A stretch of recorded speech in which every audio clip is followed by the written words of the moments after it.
If you have any questions or need one-on-one training or some custom files made for you, this is my contact information, so feel free to reach out via email. You can text me. You could even give me a call. I'd be happy to answer questions or give you more details on the one-on-one training we offer, and as well as if you need custom files made until you are up to speed on how to make them yourself, feel free to reach out and we'd be happy to help you with that as well.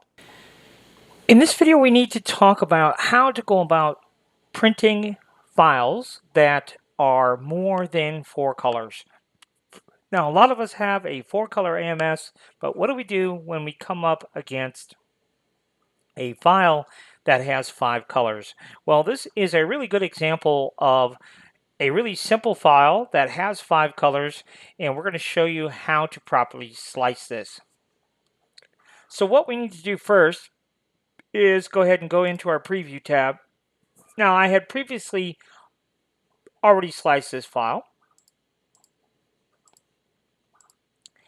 So let's go back to our Prepare tab and let's go ahead and reslice this. And you can see that this is what it looks like when it's sliced. Now, what we need to do in order to set up the 5-color printing is we need to add a pause in the G code. So it's going to print our base layer, in this case it's orange, and then we're going to pause. So we just pull this down, and we know that the base layer is 8 mil thick, and if we go to 8.2, that's where black is introduced. So we're going to go ahead and right click right here and choose add pause. But in order to actually add the pause to the G code, you can see we have to reslice it. So now we'll reslice it, okay? So this white indicates the pause, okay? So now what we need to do is when we actually send this to the printer, let me explain how this works. So if we go ahead and choose print plate here, you can see here it's currently printing a plate, but essentially what we need to do is we need to tell, we've got 5 colors here, we need to tell the printer what position our orange is in. And in my case, it is in position number 4, and that is also the position my pink is going to print in, okay? And then my black is already set up for position 2, and so what we need to do here is set this up for position 3, and then set this up for position 2, for example, or excuse me, position 1, okay? So now that will print. Now, what it looks like up here is irrelevant. What matters is what we print in the machine. So what's going to happen here is it's going to print from position 4 here. It's going to print my orange back layer, and then it's going to pause. And then I can just go ahead and fire the printer again, because the next thing it's going to print black, right? But what I can do, as the printer is paused, I can go ahead and take out orange, and we can put in our pink. And then we can continue the rest of the print, no issues, okay? So if we go back over here, let's just exit out of that for a moment.